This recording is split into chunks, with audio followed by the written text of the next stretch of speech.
Hi, I'm Asma, I run Dotted. I'm here today with Arnie, who's the director of Ride. The reason we're here is because I'm very excited to announce that Ride and Dotted are going to be working together, and we're going to be launching the brand new version of their application. Arnie? Yeah. How are you, mate? Well, good fella. How are you? Yeah, very good, thanks, mate. Good. So I want to ask you a few questions, mate, today, because a lot of people know Ride, a lot of people don't know Ride, and I think it's very important for us to get the right message out there so people actually understand how you can potentially help their business. Yeah, well, I think it's good to have the opportunity to talk to you and engage with you around what we've been up to with Ride as a product that, you know, obviously sits alongside iCabby, and how we've done a bit of work in the last few months to make it more accessible for not just the sort of fleets that were originally involved in it, but everybody that uses iCabby. Nice, brilliant. So let's start from the beginning. And so why did you create Ride? What made you guys do it? And it's been, how many years has it been now?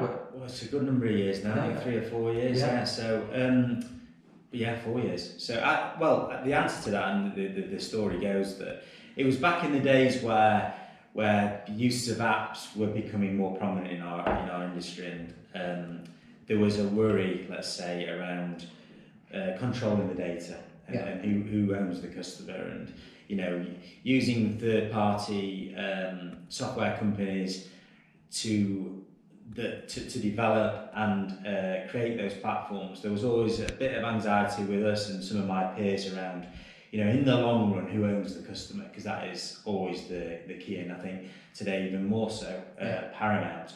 So we decided, I picked up the phone to a few of us, some of the larger companies in the UK, and said, you know, do you fancy embarking on a bit of a project where we can control that issue? So we could all build an app together, because, you know, as we're all aware, building an app on your own is a very expensive project, and one that have you even got the time to do it, you know, alongside your day-to-day business. So I think initially probably spoke to half a dozen companies, which became 10, and everybody thought, well, yeah, let's chuck a few quid at that and let's have a go. And what it did, it enabled us to not only just sort of have some peace of mind that we owned the customer, but equally we weren't on somebody else's agenda when it came to the development of the app and what features it had and how fast we could develop. So it was a twofold thing. It was A, around ownership of the customer, and B, it was around having control of the technology and the speed of the development, because back then, as is now, we're up against the big ride-hailing giants. They were coming in with fresh tech and moving rapidly, as they continue to do. And we felt as though we needed to be able to react fast and have control over that conversation, where if we needed the app to do X because another company had done that, we could go to somewhere and say, right, we need that, how much is it going to cost, how fast can we have it? And to be with a development house that had the resource and expertise within that type of app development to be agile and react. So yeah, two things. And then it took a while to get the app together. Going back then, you know, we all thought it was going to take 3 to 6 months. Were we wrong on that one? It took more like a year to actually get the product out there. And the last few years has been continually refining that. And the 10 original sort of shareholders and founders that got involved in that project became 20 over the couple of years after it launched. So, but yeah, now we're here where we got the tech. I think we've realised that, well, why can't other people use it? You know, they didn't have to be involved in it at the start. And if they're not satisfied with some of the other products that are out there, we are an option, and we need to let them know that we are. Yeah, brilliant. I mean, I've seen, obviously, about when you said about controlling the customers and owning that, a lot of taxi providers have left other dispatchers and gone to other ones because of fear of that, because a lot of them were not as relaxed as some of the others. So I can see that, but do you think that's been the main reason why people have joined Ride? No, I don't. Is my honest answer to that, because I've harped on a little bit about around their customer ownership of data and stuff, and I think some of the bigger dispatch companies have realised that is a big issue for their customers, and if we're honest about it, it's nothing that you can't sort out in a legal document to make sure that you are protected. So I think that is less so the big sell, if you like, of what Ride could do for another taxi company. I think more now is around that second part I spoke around the development path and how we are in control of that and not beholden to the person that's developing the app, because we're telling them what to do. Yeah. So it's almost that we as taxi operators are in control. For me, probably the most important way that a customer will and in the future engage with our business and how they book taxis, let's be honest, it's all going the app. It's all going down the app. And when our competition is 100% app, we've got to make sure that we've got the tools to compete. Now, and that it works for us, that we there's a group of us that can, we're on the front, we're front of house really. We know what the customers are wanting. We're dealing with drive, we're dealing with customers every day. So we're in a good place to understand what the market needs and what the customers need. So if I am a customer and somebody join Ride, what happens if there's a feature, for example, that you guys don't have, or is there like a voting system, or how do you guys come about with? I mean, is it necessarily a feature that works really well in Sheffield that may not work in Glasgow? I mean, what's the thought process, or how do you decide who gets what features and today we pretty much make sure everybody is satisfied and gets what they need. I mean, if somebody comes up with a silly suggestion, we'll have a reasoned conversation and argument about it. But if we can justify that that's a good shout, it might work. We've got a track history of actually, delivering for the people that are using it. Ultimately, that process will be request comes in, we discuss it at a board level, we discuss it with our the consultants who've got involved in the project, and if it's all agreed, we'll put it in the dev plan. So, I mean, something we've not touched on too was which wasn't the initial focus at the start of the project, but what we have created off the back of different companies working together is the whole Ride network, which is, we still don't quite know where that heads, but ultimately my app will work in Liverpool, and when my customer launches it in Liverpool, they will get Alpha Taxi's service, as they would get Skylines in Milton Keynes and Link in Dublin. So we've started on a project there where we can provide our customers the ability to use our app in other territories that we don't compete in or be operating. What's important there is that our competition it provides that. So we need to be able to compete in some guys, and that was some of the feedback from the customers that we lost. Students coming in from Liverpool, they will use Uber because it moves. So we needed to somehow compete against that, and ultimately there's an option there where we can have a go at some of the aggregators. It's not ideal that we have companies selling work back to us, where Ride could provide an opportunity, if we can grow the network big enough, to be able to tap into that work at source and control it as a group together. Nice. So obviously we touched on the history and the growth, but so tell us about the new launch that you're doing with us. So some of the new features, obviously Riide-for-business is something that I really want to talk about. So tell us. We've done a lot of work on the UI and the feel of the app. If people were to download that, they'd see that we're trying to get it as slick as possible.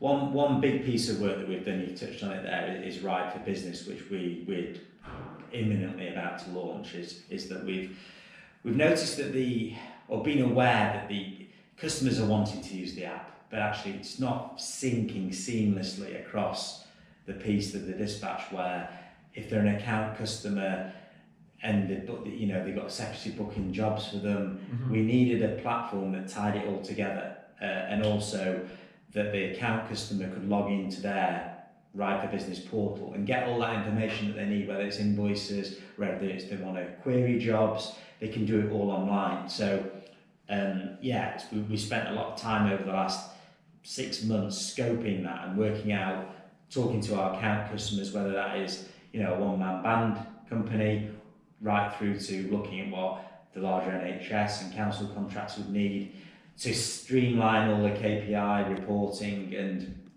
what they need to make their engagement with the taxi company slicker. And we've now got the product, which I'm really excited to launch it. We've indicated to a few of our bigger customers that we've got something in its way, and because they were engaged in some of the the requests of what we needed to put into it, and they're excited to get it too. So, and we just feel as though it's going to make those account customers stickier.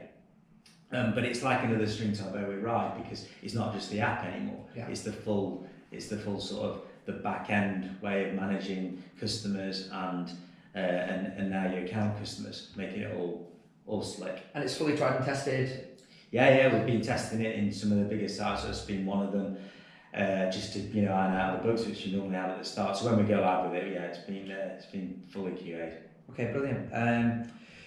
So I just want to address the elephant in the room. So traditionally, people say that you have to be on Riide. It can be expensive, and also you have to be quite a large fleet. So of 600 cars plus. So is that still the case? I'm guessing not from what you've said. What's changed, and what are the options people have as well? Well, I think probably what's changed over the years at the start. I think I touched on it. It's not been a cheap process building the tech, and we're 4 years in and several £1 million into joint contributions to make it all work. But since over the last year, we have picked a couple of smaller, because originally I think the barrier was that you came on board as a shareholder, and then you'd be putting money in against some of the bigger firms that maybe had a bit more firepower, but it was sort of a take it or leave it. That's what it is.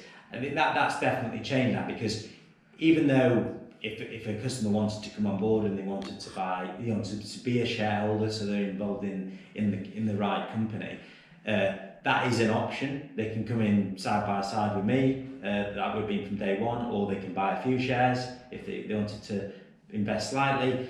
But even I think the big change is that we've realised the tech's there. It can just be sold as a white label, and somebody can just be a customer. So we've done a lot of work on that, looking at what the other marketplaces charge for using a consumer app, and we've tried to make sure that the price point that we come in with is cost effective. And as I said, from the market research, it is. So Riide now is a viable alternative to whoever wants to look at using a different consumer facing app.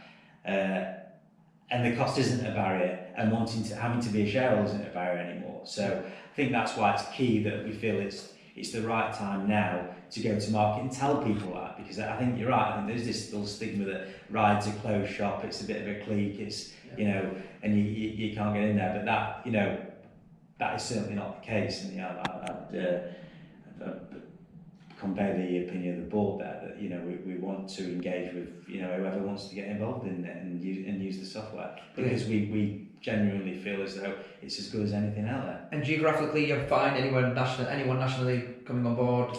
Just get in touch and give us a shout, and we'll have the discussion. And as I say, don't be put off by the thought that it's really expensive tech, because we've done a lot of work on that and come up with various ways of making it cost effective, whether you're a 20 or 30 or 50 car company or a 2,000 car company.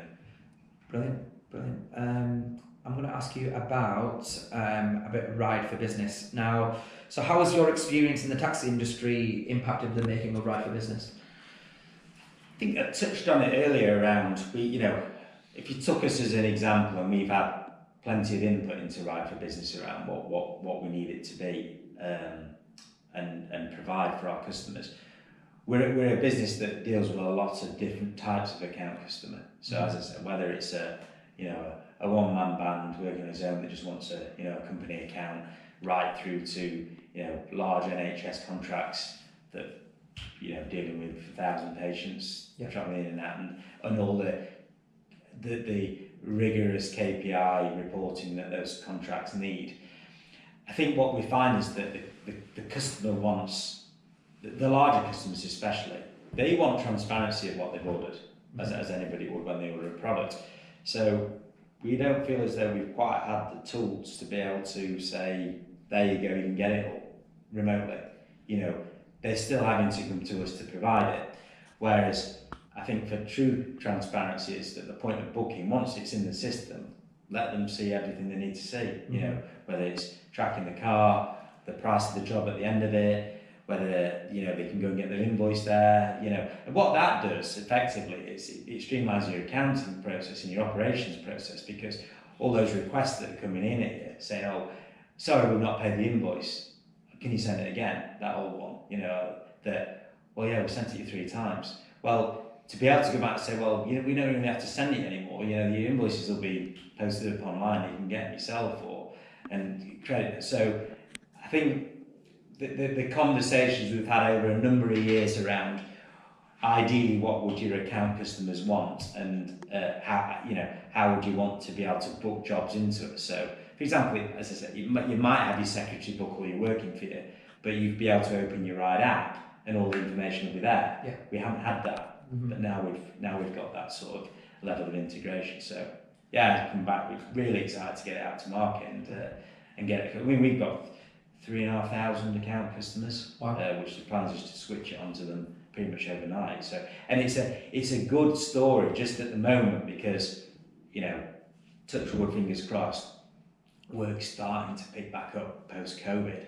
So it's account work's just dropped through the floor, apart from NHS and some council work. But now we've got to try and reignite those account customers, and Riide-for-business is going to give us the opportunity to go and say, right, you might be thinking about getting your workforce back into work, and those account work jobs might start creeping back, and look what we've got now for you. So we've got this. So it's an opportunity to have that conversation to not only say we've got this new tech, but also we're here. Yeah. Don't forget about your taxi service that you used pre-COVID. We're here. You mentioned COVID, so I'll just touch on that. What are you guys doing for fleets who want to join now, want to get onto Ride, but obviously with limitations because of COVID, etc. Are you guys putting anything out there for COVID?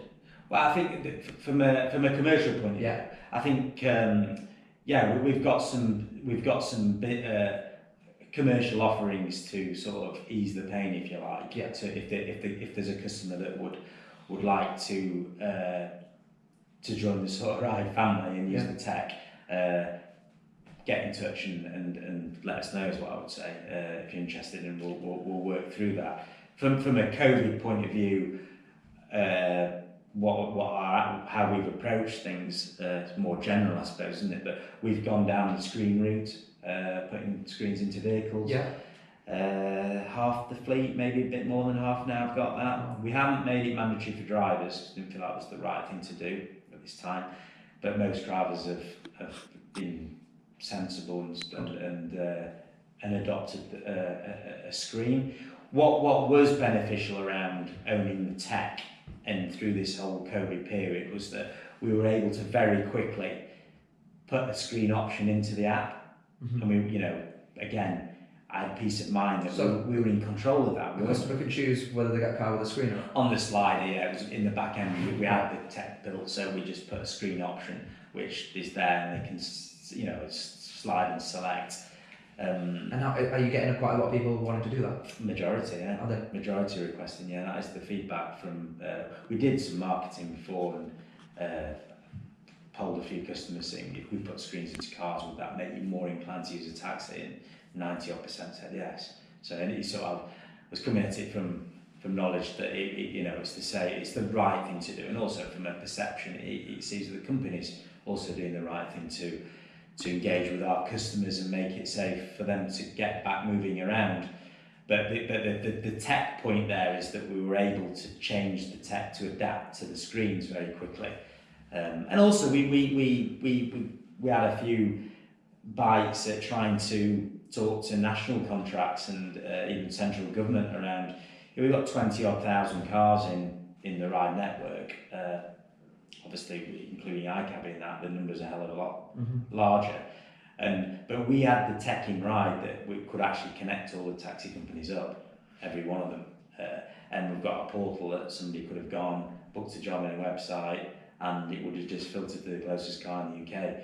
So you would have thought that would have been a handy tool for number 10, but never actually got no bite on that. But what was nice, we very, very quickly put a business plan within a week to be able to say that we could do that. Go back a few years, we wouldn't have had a brand to be able to do that. Yeah. But it's the ability to be able to work together and being in control of tech, with like-minded companies, that without the thought in the back of your head that somebody's trying to, somebody's got an angle on it that you're not seeing, because you're all in it together. It does feel like a family project, if you like. So touching on that, in terms of if you've already got an app, if you're with a dispatch provider, so why would you change from that app to the Ride app? I think probably if it was me and I wasn't using Ride and I was looking at maybe changing the concept, it's important that as a taxi operator, you've got to have the right tools to be transferring your customers from traditional booking methods, whether that's phone and probably IVR, but onto online, and whether that's web and app, but the majority will be app. So you've got to make sure that you're content as an operator, that you've got the right tools to be able to go to market and convert your base online, because I'm of the opinion if you don't do that, then that's the end of us. And I know there's another opinion out there that, well, actually we're okay while ever we've got people ringing up, because that's what we're good at and that's our USP over Uber. But I think, yes, in the short term, that is a reasoned argument. But if you sit here thinking, well, I'm just going to try and keep all my customers on the phone, I don't think that's going to play out very well. No. I think you've got to make sure that we get them online. And what we're finding is that when we get customers from traditional booking methods, as in phoning up, onto the app, what we find is their spend goes up. So the frequency of actually booking, and it took me some time to really get my head around it, but when we analysed the data, when you get somebody online and using the app, they use you more than they spend more. Yeah. So that's all good. So that's even more to the reason why, as an operator, you need to make sure you've got the right tools. A, to be able to do that, and B, understand your customers. So, if you come and we give a demo to a prospective, you'll see that in behind we can profile a lot of your customers and give you the power and the information to know who they are and what they're doing, which is another big point. So let me give you an example. For example, iCabby, obviously a great dispatch provider, offer a fantastic app, and what if I'm one of their customers who's already got pretty high automation, and obviously I get a lot of help from my account manager and they're brilliant at doing that. So if I'm a customer like that, then why would that person want to come onto Ride? I think we've got a similar approach to iCab in that sense. I think there's a decision to be made, isn't there, about what you're comfortable about around the technology. And I'm aware iCab have launched their new app, and it's what you feel comfortable with. We feel as though we've got a product that is, because we're controlling the development with it, we feel as though we're hopefully going to try and stay one step ahead. Okay. And maybe be a little bit agile, because we're not as big an organisation that has to go through all the process. I'm not saying we don't have process, because we obviously do, but we, I think, yeah, it's about if you were looking at moving but you're already successfully at it, it's about whether Ride can give you something more.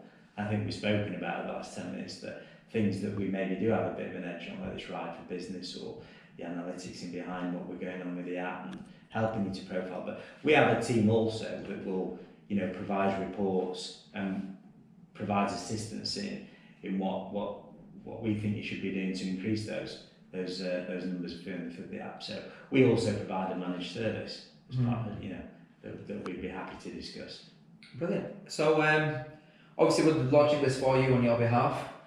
This is where I get my plug in now. So why did you guys decide to work with us? And I think the directors of Ride and the customers of Ride have known you, particularly for obviously your career in the industry, and we admire your passion really. And I think if there's certainly somebody to go out there and get the message out, and we think that you were a very good shout. So really looking forward to working with you, Asma, and see where we go with it. But yeah, I think the message is that it's no big hard sell. That we want customers and iCabby customers to know that we are an option for them, and it's not a closed shop. Brilliant. Well, thank you very much. I really appreciate your time. I'd like to close on saying, obviously, on behalf of Dotted, we're very excited to be launching with Ride. If you guys are interested from everything that Arnie said, I'm sure you will be. Again, there's no barriers. It's not expensive for you, and also you can be on it nationally. If you're a fleet of any size that you are interested, do get in touch. There'll be a button below, I'm guessing, that you can click on, or if you just comment or send me a private message on LinkedIn, we'll get you a live demo done. It'll be done over the phone, and one of our salespeople will be able to share their screen with you and take you through a full demo of Ride and let you know why it's going to be good for your business. Thank you very much.